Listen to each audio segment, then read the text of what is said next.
Connais. Ah ouais, heureusement. Je pour pense tous qui ne me connaissent pas, hein, je peux me présenter peut-être. Ce serait gentil. Voilà, je m'appelle Juan et je suis youtubeur. Je suis tiktoker aussi en ce moment. Et je parle de la différence culturelle entre la France et le Japon. Vu que moi je suis japonais, hein, ça fait 7 ans et demi que je suis en France. Et je m'améliore maintenant peut-être bien, mieux en français, hein, vous comprenez, donc ça passe. Donc voilà, enchanté pour tous ceux qui ne me connaissent pas et pour tous ceux qui me connaissent déjà en fait. Je suis content de me voir, bien sûr, et merci. Je suis timide un peu en fait, à la base. C'est pas grave. Ouais. Oui. Est-ce que tu pourrais me dire par exemple quand tu as commencé à faire des vidéos? Ah oui, j'ai fait la vidéo depuis 3 ans et demi, bientôt 4 ans. Je sais pas si je pense que vous le suivez. Et oui, du coup, juste 3 ans et demi, bientôt 4 ans, je fais des vidéos. Je parle le métro et ça, le pipi, caca, etc. etc. Ben, après, Nantes, c'est différent. Hein, je ne peux pas mettre dans le même panier. On est d'accord, Paris et Nantes, c'est différent. Du coup, il y a des Japonais qui viennent en France la première fois. La première destination, c'est Paris. Et du coup, ils se cassent tout de suite en disant que la France, ouais, c'était pas bien et tout. Bah, donc c'est dommage. Il faut revenir un peu dans d'autres régions, en Bretagne, tout ça. Et comme ça changerait la vie. Tu as pu beaucoup visiter la France? Mais oui, beaucoup. Je suis allé à toutes les grandes villes en France. Et quand je rentre au Japon, évidemment, mes amis, mes parents demandent où est-ce que ça a été, Paris et tout. Et moi, j'explique chaque fois en fait devant les Japonais. Il y a d'autres villes aussi qui sont super jolies. Il y a moins de pollution, tout ça. Ça, c'est ce que j'apprends souvent. Et oui, donc voilà. Est-ce que par hasard tu recommandes la France à tes amis japonais Oui. ou inversement le Japon à tes amis français? Ah, mes amis français. Ah, c'est la région. Bah, en fait, à l'inverse aussi. D'abord, pour les Japonais, bien sûr. Pour ne pas rattraper le syndrome de Paris. Est-ce que vous connaissez le syndrome de Paris? C'est pour les. En fait, les Japonais qui idéalisent beaucoup la France, surtout comme fromage, tout ça. Et là, ils viennent la première fois en fait à Paris. Ils chopent une maladie mentale. Ça, c'est le syndrome de Paris. Du coup, moi, ça va. J'ai pas eu ce syndrome. Parce que je connais pire. J'ai déjà voyagé aux États-Unis, downtown, en fait, les endroits, Saint-Train et tout. Mais mes parents m'ont fait exprès de montrer ce genre d'endroit. Donc, même si quand je suis arrivé la première fois à Paris, dans le métro, SF, tout ça, c'est pas vraiment.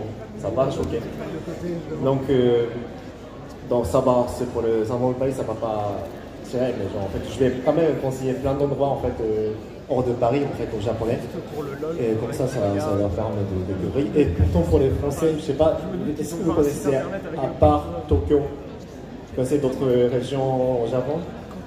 Osaka, Kyoto, oui. Et Osaka, Kyoto aussi, c'est les deux grandes villes. Nous les Tokyoïtes, moi je viens de Tokyo, et on a une rivalité entre Osaka et Tokyo, je ne sais pas si vous connaissez. C'est comme Paris-Marseille. Donc les Parisiens n'aiment pas trop les Marseillais. Bah, après, je ne suis pas généralisé. Les Marseillais, c'est comme OM, je sais pas, c'est et au Japon, ça existe aussi en fait à propos de baseball.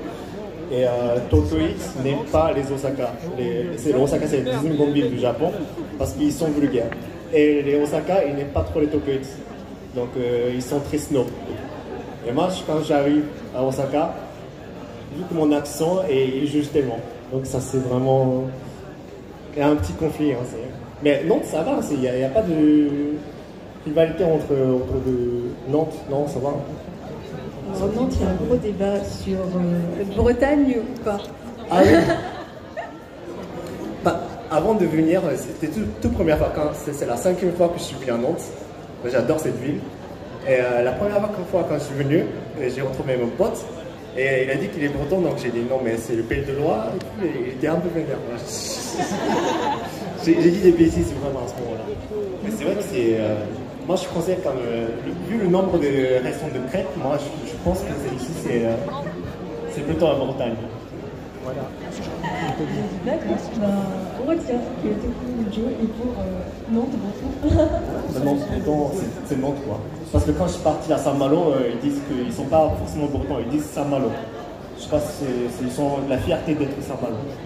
Donc c'est un peu comme ça peut-être Nantes aussi. J'ai peur si j'ai des bêtises, mais bon. On aura peut-être des ennemis ou pas. Ouais. Donc ça fait 7 ans que tu vis en France. Ouais. Quelle est la plus belle ville de France selon toi? Mais c'est méchant cette question. Bah, quand même, je suis venu à 5-6 fois à Nantes, parce que déjà, en fait, j'aime beaucoup Nantes. Il y a pas mal de restaurants japonais à Nantes, et il y a un jardin japonais à l'île de Versailles. Ça, j'ai visité 2-3 fois, c'était super joli. Ça m'a vraiment étonné. Et vraiment, ça me touche qu'en tant que japonais, quand je suis venu dans des villes, et il y a des villes qui n'ont pas du tout comme des petites choses, activités japonaises, tout ça. Mais à Nantes, il y a déjà en fait pas mal de conventions sur le Japon, et même pas mal de restaurants aussi. Et même j'ai l'impression que les gens sont plus, ils aiment bien le Japon, ce que j'ai l'impression. Et vous avez il n'y a pas une jumelle, je ne sais pas comment ça s'appelle. Oui, Niigata. Niigata, c'est la ville où il y a du saké, du riz, tout ça.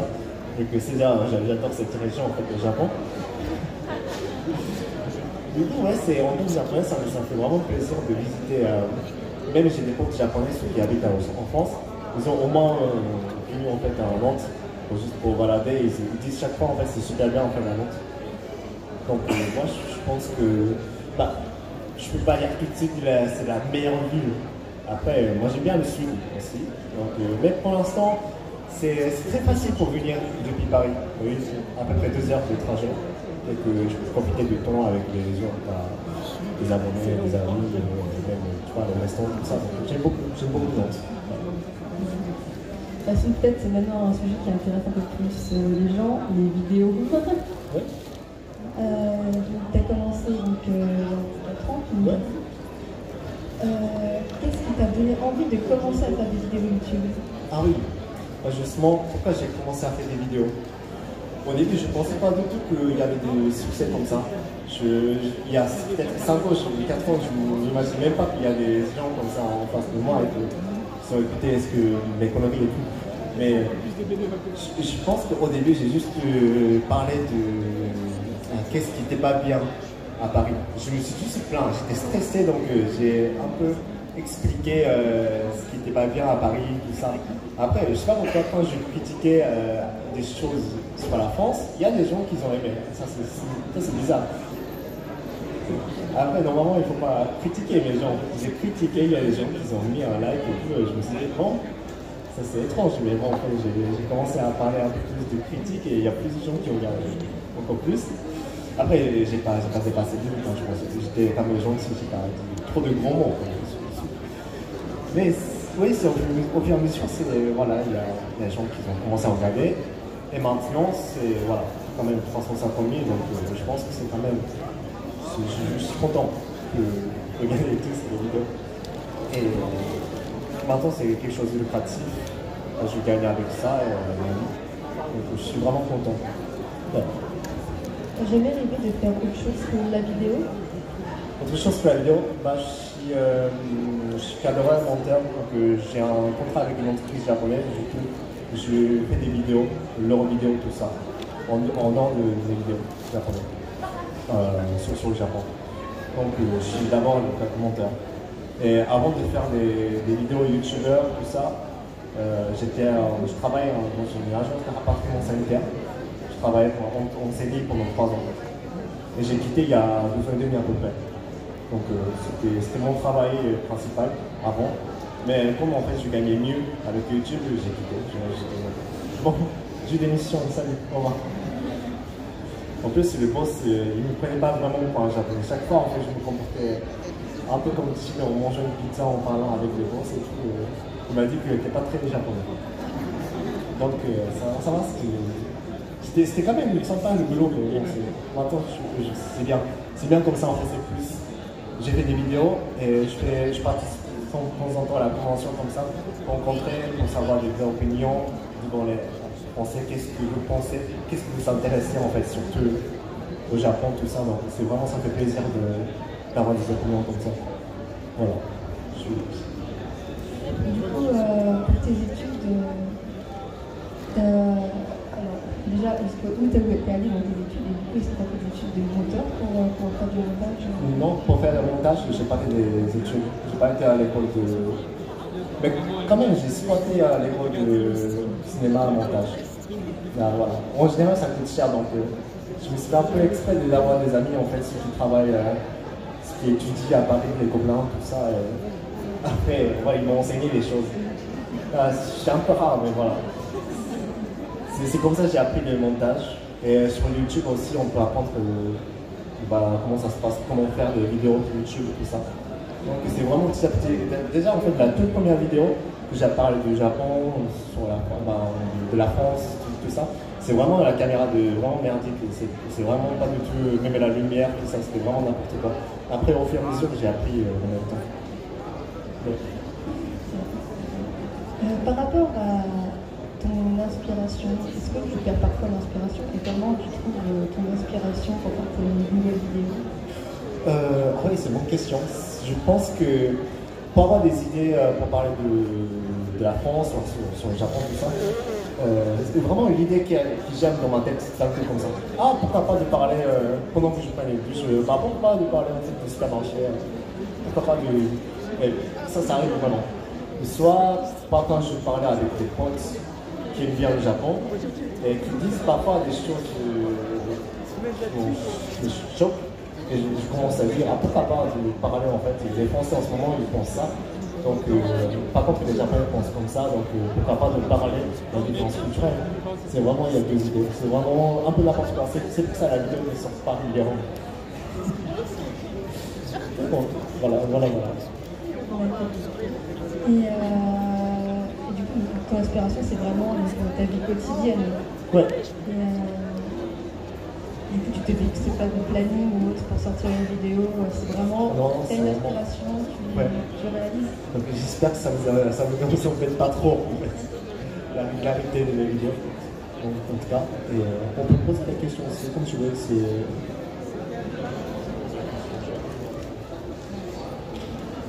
Tu peux me poser la question encore, hein, ça fait problème.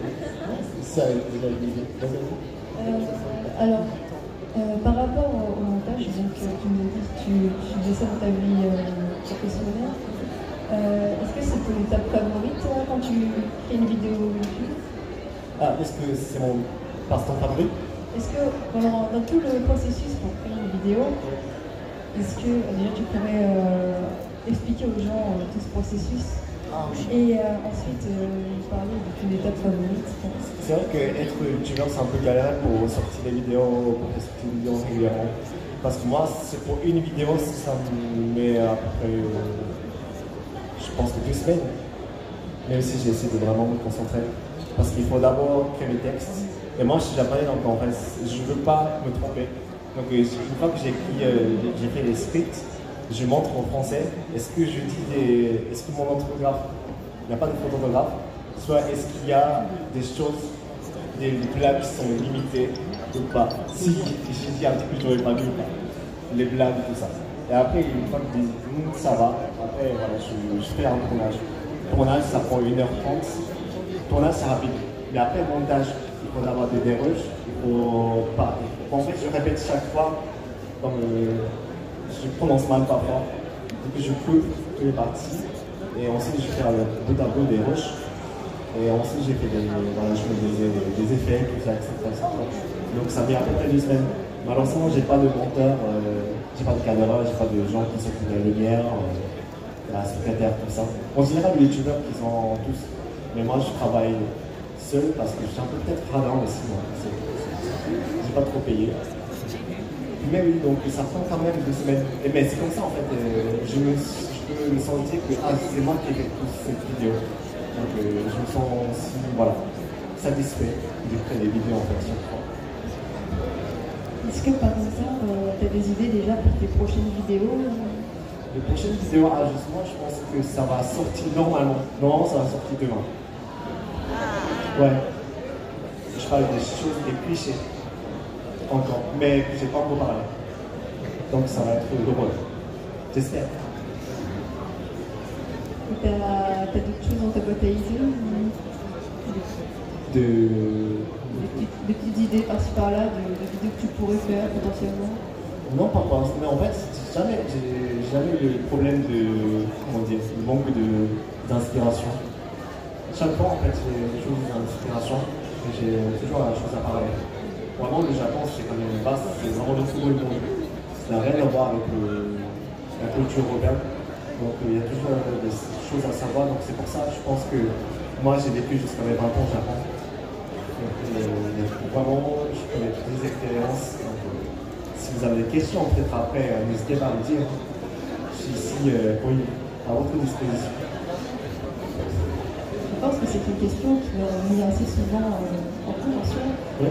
C'est qu'est-ce que tu conseilles à une personne qui va partir au Japon? À quel conseil? Ça dépend, mais il ne faut pas vivre tout de suite comme ça, tout de suite. Il faut d'abord voyager. Moi, je vous conseille de voyager 2 semaines au début, 10 jours, 2 semaines. Et d'abord, il faut aller à Tokyo, c'est essentiel, c'est une capitale. Et Tokyo, c'est 5 fois plus grand que Paris. Donc Paris, vous voyez en fait la surface de Paris. Ça c'est 3 de 5. Et du coup, Tokyo, c'est quand même divisé par deux parties. La partie gauche s'appelle Shi, c'est tout ce qui est quartier résidentiel. La partie droite, s'appelle Ku. Donc tout ce qui est la partie droite, c'est ce qu'on voit chez Shinjuku, Shibuya, Akihabara, tout ça. C'est tout ce qui est quartier touristique, c'est la Ku. Du coup, si vous allez partir au Japon, il y a pas mal d'endroits à voir. Donc Tokyo, pourquoi pas 1 semaine. Après tout ce qui est quartier plus, ça vaut le coup. Et ça vaut le coup.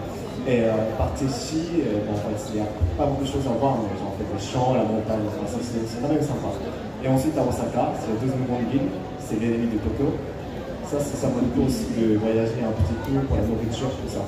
Bon, les gens sont un peu bizarres, mais la nourriture, c'est bon. J'espère qu'il n'y a pas les gens de Osaka. Donc voilà, ensuite vous pouvez venir faire à Tokyo, ça fait à peu près 2 semaines. Donc ça c'est je vous conseille en fait, ça c'est tous les Français qui font ça, c'est pour le voyage. Et n'oubliez pas d'acheter le carte SIM soit Wi-Fi parce que là-bas c'est un peu cher, il ne faut pas rester avec votre carte SIM, sinon en fait ça va coûter 60 balles en fait, par seconde. Donc voilà, il faut bien changer le Wi-Fi, il faut bien acheter la prise japonaise aussi. Il faut bien préparer. Ça va être chouette. Après, il y a vraiment plein de conseils. Eh bien, je pense qu'on va passer du micro parce que vous avez probablement beaucoup de questions à poser à notre invité. Qui aurait des questions? Si vous avez des questions, n'hésitez pas.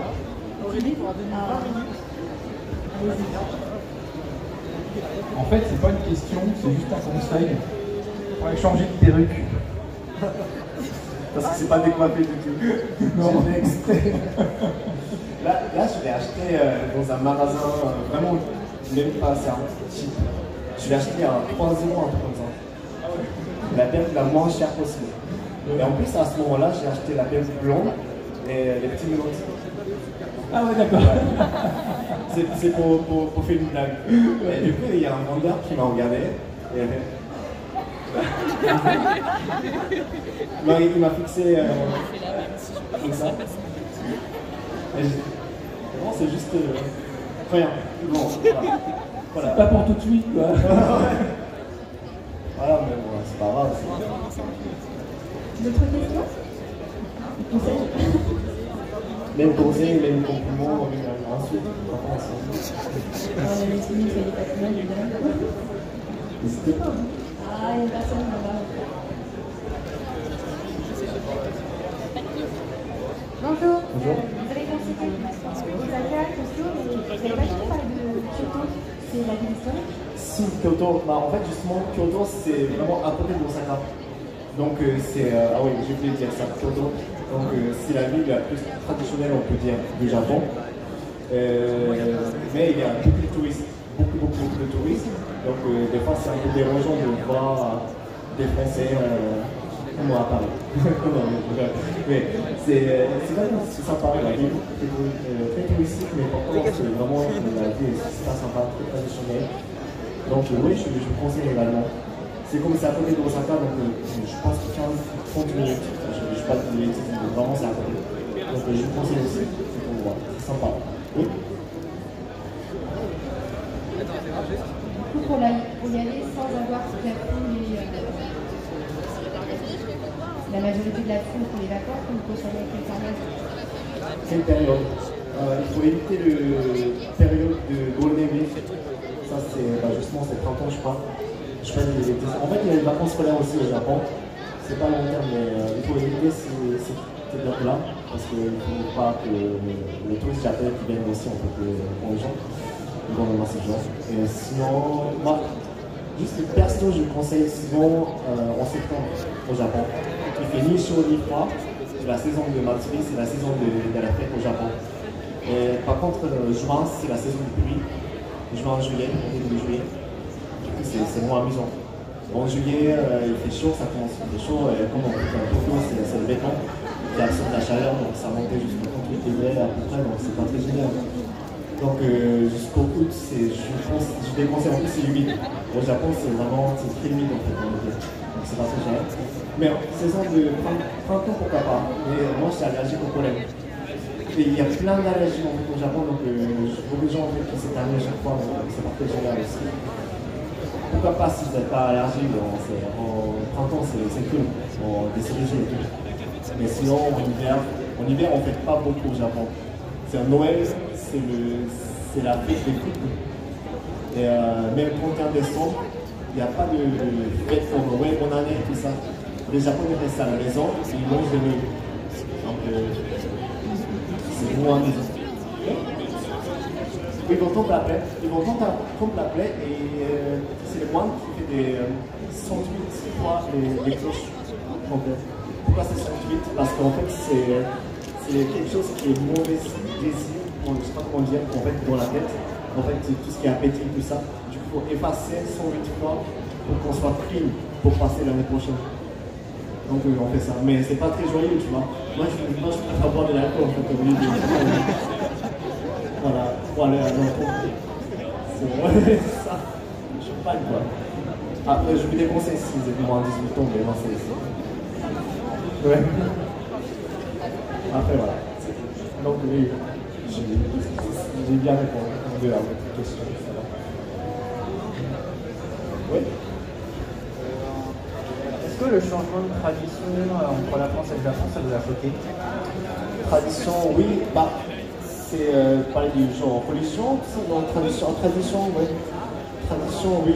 Genre, au Japon, par exemple, quand je croise les gens, les amis, surtout, en fait, j'ai tendance à incliner la tête comme ça. Au Japon, ah bonjour et tout. Mais en France, on ne fait pas ça. Donc, faut que je fasse attention. Mais quand même, quand je croise les Japonais ici, en fait, on a tendance à vraiment incliner comme ça. Et en fait, la façon de parler, ça, je change. Voilà, donc il y a tradition, il y a plein de choses. Même, genre, avant de manger un repas, moi je joins les mains comme ça. Ça, je ne change pas, ça même en France.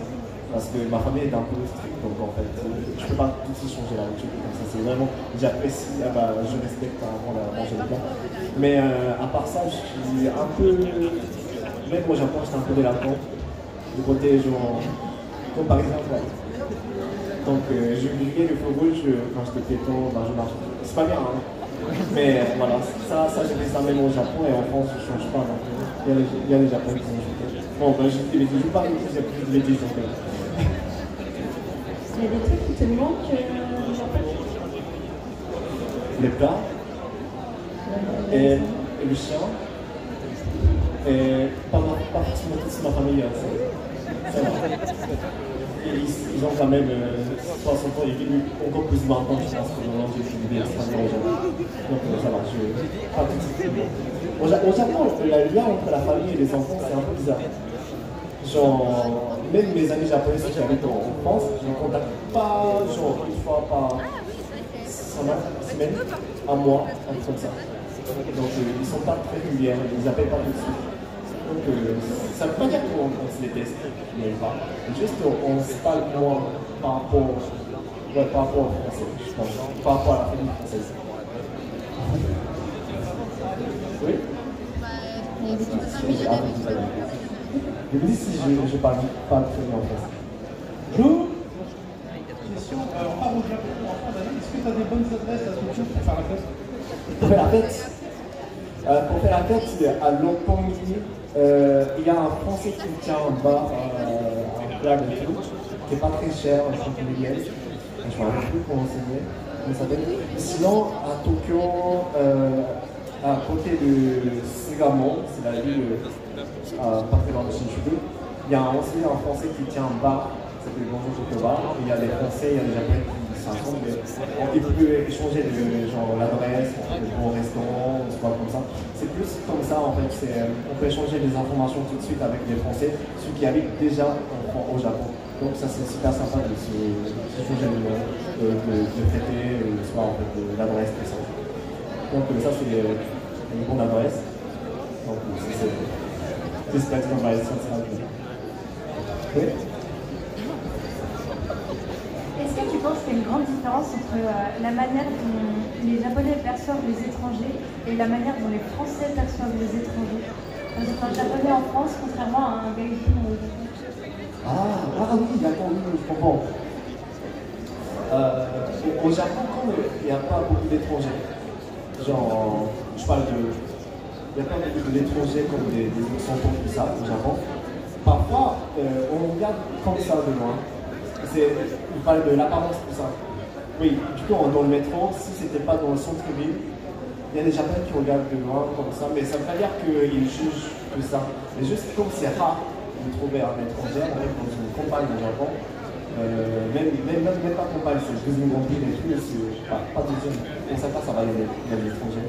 Mais quand même, si c'était dans un quartier résidentiel, il regarde comme ça un peu au mode ouais. Et déjà quand j'étais avec une pote française, lorsqu'on marchait dans la rue, il y a 3 fois par jour, ils m'ont demandé de prendre une photo ensemble avec elle. Et moi, j'étais en mode ouais, ok, d'accord, mais t'es même pas modèle, c'est loin d'être modèle en plus. Elle a vexé, mais quand même, il y a plein de Japonais. Je viens prendre une photo avec une fille et cheveux blonds et tout. Elle était contente, mais ça m'a un peu étrange. Mais en France, ça m'arrive pas, ça m'est jamais arrivé. Si j'étais youtubeur, en fait, on m'a pris une photo, ça arrive, mais comme je suis un asiatique, il y a moins de différence de. Comment dire, la couleur de peau, tout ça, donc c'est vraiment différent. Mais ça veut pas dire qu'ils sont méchants. Donc ça, c'est un truc que je trouve. Oui, exactement. Beaucoup plus accepté, personne ne me regarde bizarrement. Si j'étais dans la campagne en France, peut-être vraiment paumé, 10 personnes en fait, dans ce village, mais je pense que ça sera comme ça. Mais bon, en général, ouais. Du coup, parfois, il y a des Japonais qui n'aiment pas, même si tu sais parler bien japonais, même si tu essaies de parler japonais avec les Japonais, c'est sûr que c'est vrai que ça arrive que les Japonais n'aiment pas trop parler avec toi. Parce qu'ils ne veulent pas avoir le problème. Ça ne veut pas dire qu'ils sont racistes. Ils veulent juste ils ne veulent pas avoir de problème. Donc, non, avec un petit peu English et tout comme ça, alors que tu parles japonais. Ça arrive parfois. C'est même pas cliché. Ça arrive. Mais en France, tu vois, si tu essaies de parler japonais en anglais, on ne peut pas en français. Libre dans ça. Donc c'est plus accepté, c'est international, j'ai l'impression en France.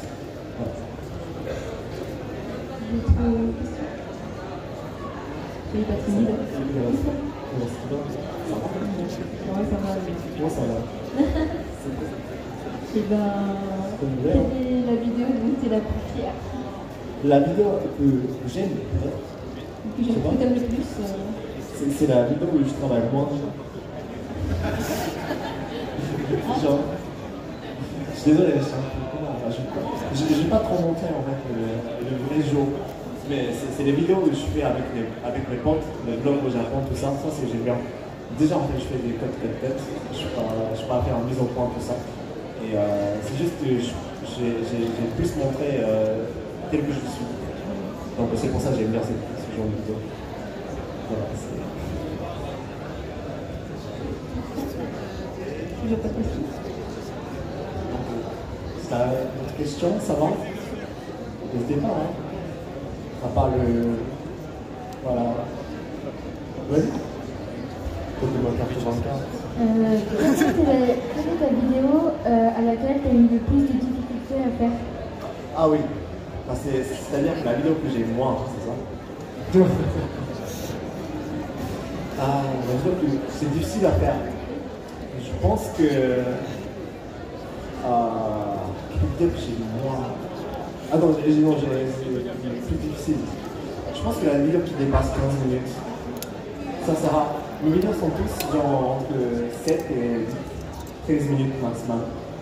Mais par contre, si je parle des choses sensibles, c'est pas mon truc, mais parfois je parle de genre... comment ça s'appelle? De la peine du monde, tout ça. Ça c'est quelque chose de sensible, donc je fais beaucoup attention à ce que je dis. Et pour pas vraiment blesser les gens, pour pas en fait essayer de légaliser quelque chose en fait. J'ai essayé de ne pas trop toucher le politique et quelque chose comme ça. De dire mon point d'opinion. Ça parce que ça provoque un débat. Donc quand je fais le montage, tout ça, c'est vraiment j'essaie de vraiment faire attention si le sujet est sensible. À propos de voilà, c'est tout ce qui est choses voilà, politiques, soit les vidéos, les films, tout ça. C'est difficile à voir. Est-ce que tu as beaucoup de followers qui sont des haters, des gens qui te détestent, qui mettent des commentaires de haine, etc. Je pense qu'il y a moins d'écart par rapport aux autres youtubeurs. Déjà, en fait, je parle souvent des gros mots et je dis des choses, j'insulte parfois comme ça, mais c'est gentil, hein. Je n'aime pas vraiment. Du coup, en fait, les gens haters qui aiment bien salir l'image de gens, filles. Par exemple, si Cyprien, que ce soit Stacy, n'importe, qui fait une blague, soit raciste, tout ça, tout le monde qui critique, ça c'est sûr. Mais moi, j'ai déjà fait une blague de peau et tout ça, en fait, c'est déjà fait pas mal de choix. Il n'y a pas beaucoup de gens qui critiquent. Et ici, c'est vraiment de ah ouais, c'est pas des gens qui disent, donc voilà, c'est pas très étonnant. Donc, il y a moins d'écart. Il y a moins d'écart, mais quand même, genre, ça va. Il y a quand même un peu, mais ça va, je suis habitué.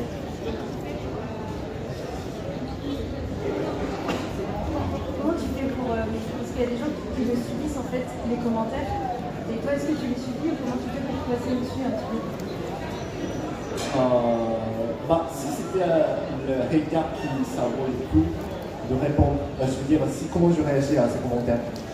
S'il y a un hater qui essaie de soi et qui veut quelque chose à augmenter en fait, qui est la question un peu plus intelligente, on peut dire, j'essaie de répondre à ce genre de questions. Mais si c'était genre le hater qui met tout simplement t'es con, comme ça je réponds pas parce que c'est un peu inutile d'élaborer, c'est développer en fait de la conversation. Mais si c'était ça vaut le coup de répondre, je vais répondre, sinon c'est un peu comme ça. Après il ne faut pas vraiment réagir au hater, ça c'est en général, parce que ça sert à rien. Tu fais diverses vidéos avec d'autres youtubeurs. Quelle est ta rencontre qui t'a le plus marqué? Je crois que j'ai fait une collaboration avec Louis Saint 2 fois.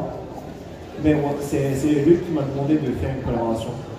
Et au début, j'ai pas refusé, mais en mode t'es sûr? Parce que je découvrais chaque fois. Du coup, Louis Saint, lui, il est super gentil. Hein. Lui, il est venu voilà, me chercher en fait une voiture et en fait, on est allé en fait chez lui, on a fait un tournage. Mais lui, comme il est sérieux, j'ai fait des blagues. Genre, par exemple, il est venu me chercher. Et j'ai dit, lui, merci en tout cas. Il a dit, bah de rien. Non, j'ai vendu ton numéro sur le bon coin. Et il a dit, ah. Et j'ai dit, quand même, non, mais je rigole, lui. Non, mais il est vraiment quelqu'un de sérieux et gentil. Parfois, il a pris comme ça, mais c'est vraiment en général super cool. Et puis, ouais, j'ai fait une collaboration avec lui. Mais comme je suis un peu plus timide pour demander, c'était quand même sympa. Il y avait aussi une vidéo à lui. Et j'ai pas beaucoup de collaboration en général. Je ne montre pas moi-même. Toujours Japon. Hein? Tiens, c'est beaucoup, c'est moins cher qu'à la station essence.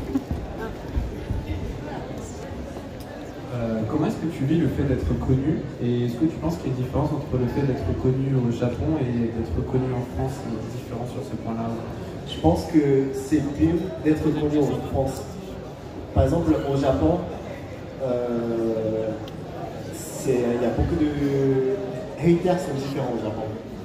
Par exemple, il y a un YouTuber au Japon pendant la Covid. En fait, en Covid au Japon, il n'y a pas de confinement.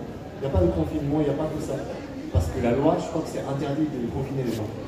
Du coup, même le soir, on peut sortir quand même, on peut se balader, tout ça. Mais c'est super mal vu. Mais quand même, il y a un ou deux youtubeurs qui sont juste de balader dans la rue. Il y a des abonnés qui ont pris une photo, il a mis sur le réseau. Oui, ces personnes-là qui ont marché la nuit alors que c'est pendant la Covid. Là en France, c'est pas possible. Personne ne fait ça. Du coup, là-bas, c'est plus strict envers les youtubeurs au Japon. Donc je pense qu'être connu en France, c'est mieux qu'être connu au Japon. J'ai l'impression, beaucoup. C'est plus, ils sont plus carrés, quoi. Donc, on peut se balader dans la rue avec le saké, l'alcool, sur les skateboards au Japon, comme ça. Juste, ils m'ont regardé mal, c'est tout. Heureusement, je n'étais pas connu au Japon. Donc je pense que c'est plutôt ça. Après, tous mes potes, 50% de mes potes ne connaissent pas que je suis youtubeur. Et voilà, c'est vrai. Je reste ma vie privée, 50% qui me connaissent. Un jour, par exemple, on me dit, mais je ne savais pas que tu étais youtubeur. C'était un pote que je connais depuis 1 an et demi qui m'a dit ça. Oui, je suis youtubeur. J'ai dit que je suis audiovisuel, je travaille audiovisuel, je ne vais pas mentir. Donc oui, c'est des trucs connus en France, c'est mieux. Comme ça, en fait, je peux partir au Japon, je peux manger tranquillement des ramen quand je veux être tranquille. Ouais. C'était pas un peu dur de se retrouver en France, peut-être un peu seul, non, au début?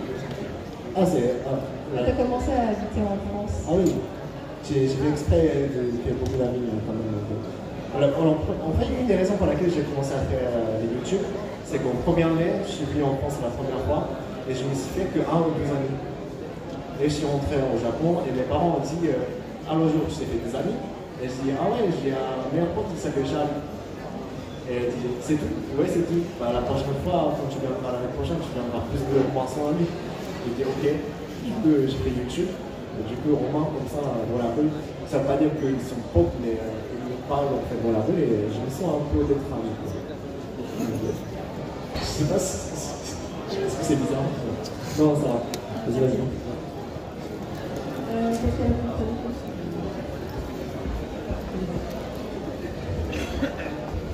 Quand tu es arrivé en France, est-ce que tu pratiquais déjà la langue? Oui, j'ai appris là 1 an et demi au Japon, à l'université. Au Japon, c'est obligé d'apprendre la deuxième langue. Dans certaines universités, pas toutes les universités. Moi, l'université au Japon, c'était soit chinois, espagnol, coréen, n'importe quelle langue, portugais, tout ça. Je crois que j'ai déjà dit ça, mais dans mon université, c'est plutôt populaire espagnol, portugais, indonésien, chinois. Parce que l'indonésien, c'est plutôt, là, à ce moment-là, le Japon est en train de construire le chemin de faire quelque chose en fait en Indonésie. Donc il manquait des gens qui parlaient japonais et indonésien. Et portugais, c'est parce qu'il y a des Brésiliens qui viennent au Japon pour travailler pour les véhicules et tout. Et puis ils cherchaient aussi quelqu'un qui parle portugais. Et c'est plutôt en fait, ils sont tous de. Genre, moi j'ai choisi d'abord l'espagnol. Mais après, il n'y avait plus de place donc j'ai choisi le français. Mais je ne regrette pas mon choix. Mais je ne regrette pas du tout mon choix. Et après, moi, je ne regrette pas mon choix parce que la langue est plus belle langue, je trouve, en fait, le français. Et voilà, maintenant, je ne regrette pas de communiquer avec eux, tu vois. C'est vraiment super cool. Donc, ouais, après, voilà, il ne faut pas choisir parce que c'est utile. C'est pour se faire plaisir. Donc, j'ai appris le français en au Japon, ensuite, je suis venu en France. Et c'était un peu compliqué. Parce que ce que j'ai appris au Japon, le français, c'est pas très utile. J'ai appris le passé simple, mais où est-ce que j'ai appris je parle le passé simple dans la vie quotidienne? Je n'utilise pas. Donc c'est un peu galère en première année. Après, au fur et à mesure, une immersion totale, on parle en discutant avec des Français, tout ça. En France, c'est bien, on peut se faire des amis tout de suite, j'ai l'impression. Au Japon, il y a une petite barrière. Du coup, même quand je suis dans un bar avec mes potes français en France, il y a même en fait le comptoir à côté, il y a un mec qui commence à parler avec moi et tout, comme ça on se fait des amis tout de suite. Mais au Japon, on ne se fait pas souvent ça. Genre, on a une petite barrière, donc c'est difficile de se faire un vrai ami au Japon. Donc c'est pour ça que je pense que j'ai de la chance d'habiter en France pour avoir discuté comme ça, vous pouvez me poser les questions tout de suite, comme ça c'est amical. Donc c'est cool. Donc voilà, c'est grâce à vous que je suis amélioré de français. Et merci. Bon, ça va aller?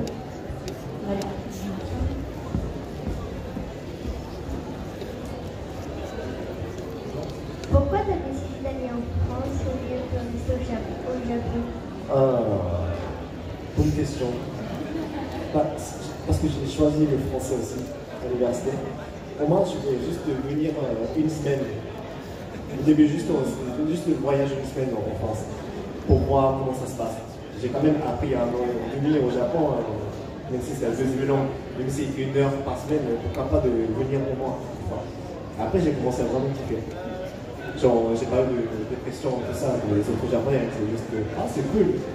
Les gens sont différents, je viens voyager partout en fait en France. Du coup, j'ai commencé à habiter 1 an, et ensuite 2 ans, et maintenant, mais ça fait déjà 7 ans et demi. C'est vraiment le temps passe vite. Hein. Donc c'est maintenant, c'est ça. Même moi, en fait, je me suis étonné pourquoi j'habite si longtemps, mais je ne voulais pas mon chemin. En France, c'est bien parce que tu peux voyager plein de pays différents. Autour de la France, il y a l'Allemagne, l'Angleterre, l'Italie, l'Espagne et tout. Du coup, c'est vraiment archi bien pour voir. Du coup, j'habite à Paris maintenant. Et tout le monde dit que Paris c'est de la merde, mais je n'y pas. Mais pour me casser de Paris, j'habite à Paris aussi. Comme ça, c'est bien.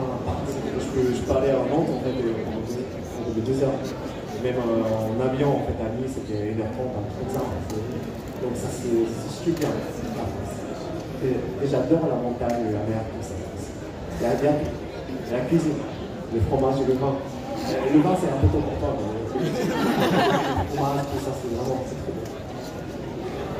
Je rappelle que l'alcool, Oui, bah non, il n'y a pas que ça, l'alcool, en fait. Votre question? Là-bas. Après, je reviens. Bonjour. Est-ce que le fait d'avoir vécu en France et de parler français, est-ce que quand tu es revenu peut-être au Japon, je pense que c'est une retour, est-ce que ça t'a apporté un avantage socialement? Est-ce que tu as pu peut-être t'embaucher comme ça? Est-ce que ça t'a apporté un avantage socialement, le fait d'avoir vécu en France, quand tu es revenu au Japon, parler français et tout? Est-ce que ça t'a déjà servi dans des situations? Ah si, c'est français, bonne question, oui. Un peu comme... t'étais en fait, c'est certains Japonais qui me prennent pour quelqu'un qui est beau quand je suis parti. Des Japonais qui sont partis en France et qui sont revenus. Est-ce que vous avez appris sur comment bien s'habiller, tout ça? En fait, ils m'ont demandé. Et moi, j'ai dit non, en fait, pas forcément. Je sais pas vraiment. Un entretien d'embauche Je pense que non, pas forcément. En fait, au Japon, c'est un peu compliqué. Si c'était après l'université, si tu es parti, si tu pars dans un pays étranger et que pas de souci de travailler, tu es passé en fait 1 an, 2 ans et que tu reviens, ça peut m'arriver. Si tu étudies à ce moment-là, c'est bien. Mais genre en France, genre après le bac, si on part 1 an en Australie, on revient, tout ça, c'est pas forcément, il n'y a pas de problème. Mais au Japon, c'est surtout si tu termines les études, il faut tout de suite travailler, soit en France, mais pas forcément comme des avantages de travail, comme ça en fait 1 an. Donc c'est un peu mal vu de faire comme ça, qu'est-ce que vous avez fait. Il faut bien justifier ce que j'ai fait. Mais sinon, quand je dis au hasard, en fait, oui, j'étais à Paris, j'étais à Sorbonne. Sorbonne, c'est quand même facile à rentrer, hein, ça dépend de truc. Et ils ont dit tout pour oh, mais t'étais à Paris, t'étais à Sorbonne, c'est cool et tout. Moi, j'étais en mode ouais, je sais pas, merci. Donc, oui, il y a des gens, il y a des Japonais qui me demandent oui, tu connais beaucoup de vin, c'est sûr et ça. Oui, quand même, ça, je connais. Donc oui, c'est un peu classe quand même. C'est quand même des gens qui pensent que voilà, j'ai voyagé en endroit un peu classe. Ça c'est bien vu. Mais en termes pour chercher un travail, c'est un peu compliqué, je pense. Ouais. Merci à toi.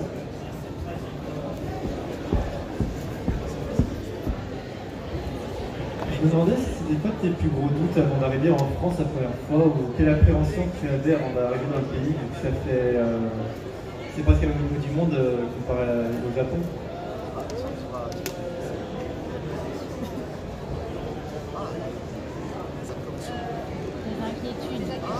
Les inquiétudes.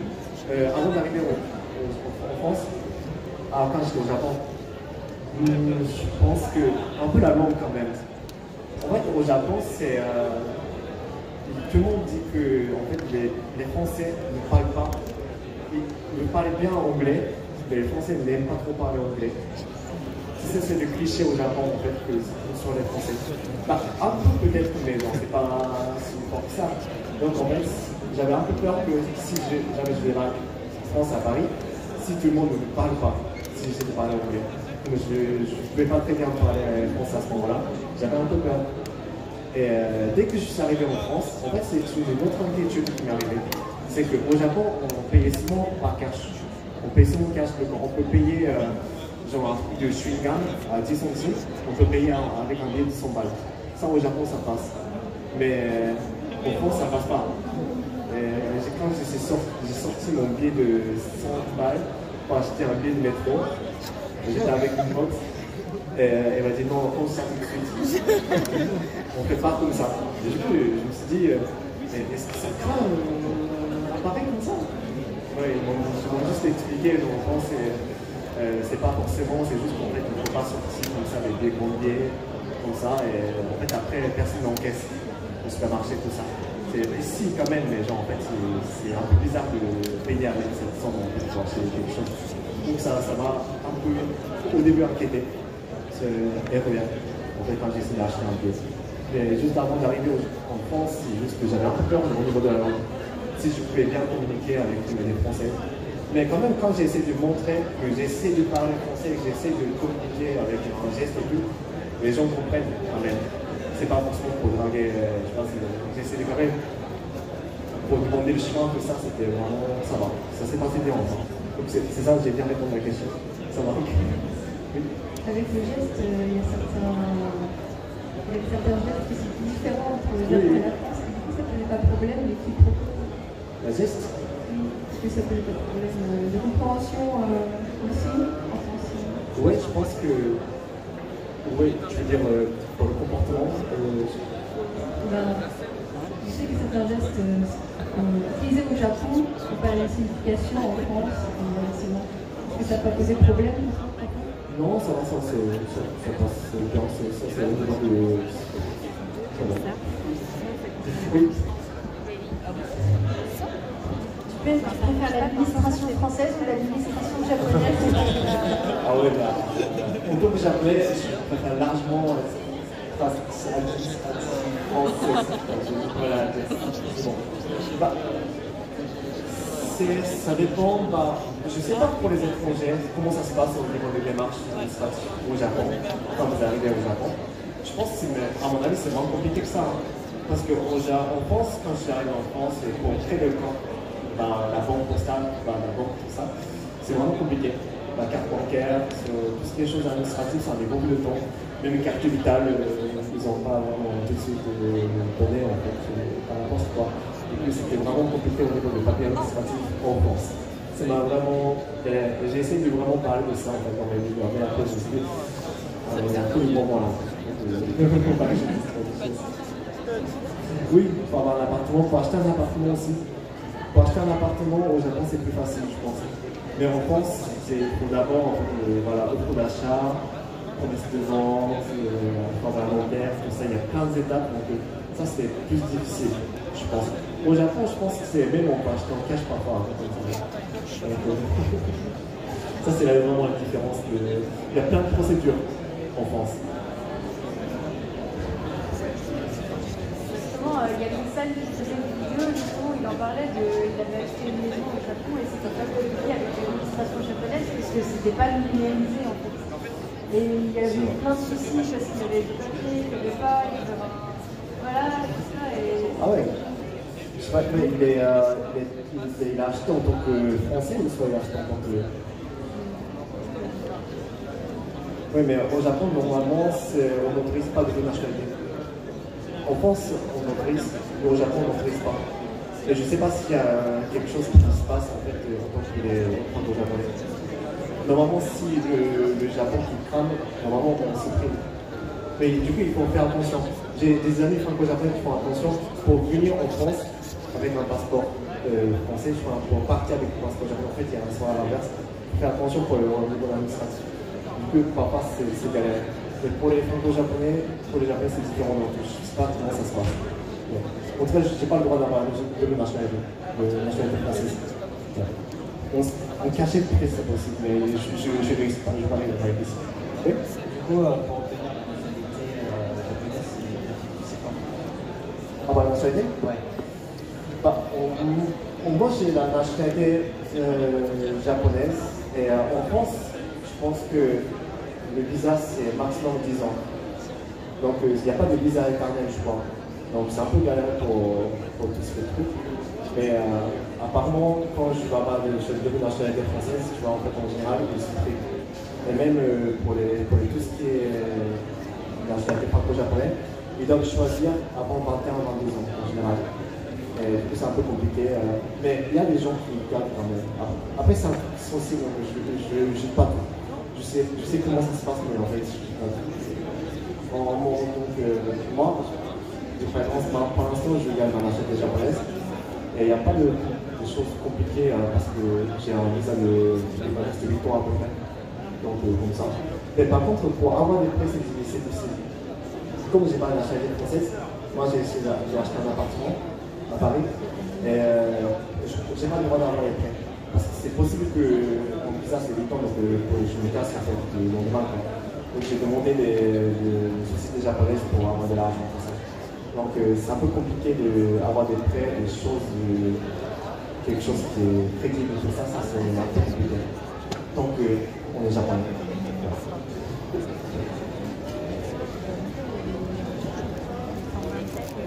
Je pars bientôt au Japon et je souhaitais savoir comment réussir à sympathiser avec des Japonais justement. J'ai vu qu'il y a une barrière. Ouais.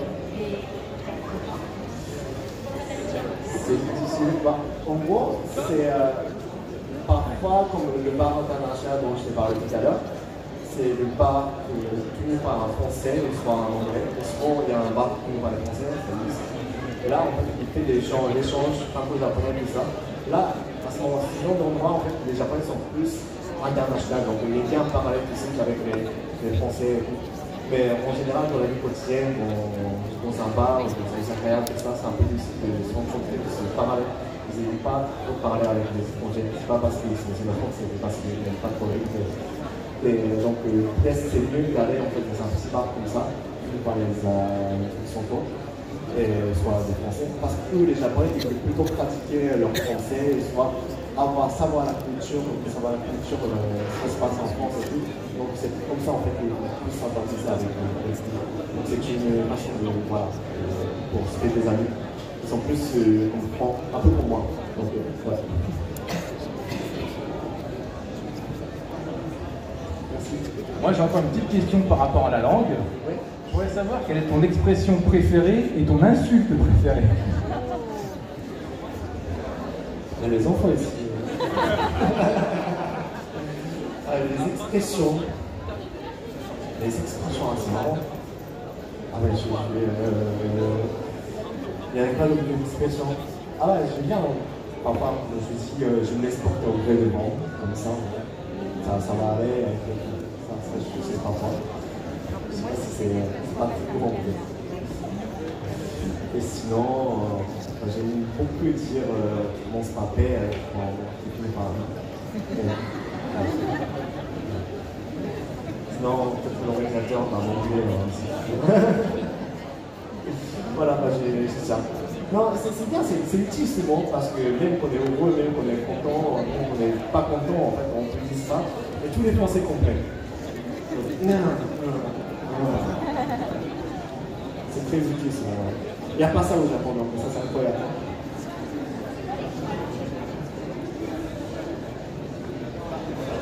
Il n'y a pas d'équivalent, mais quand on est mécontent, on dit Kiso. Kiso, c'est de la viande. Kiso.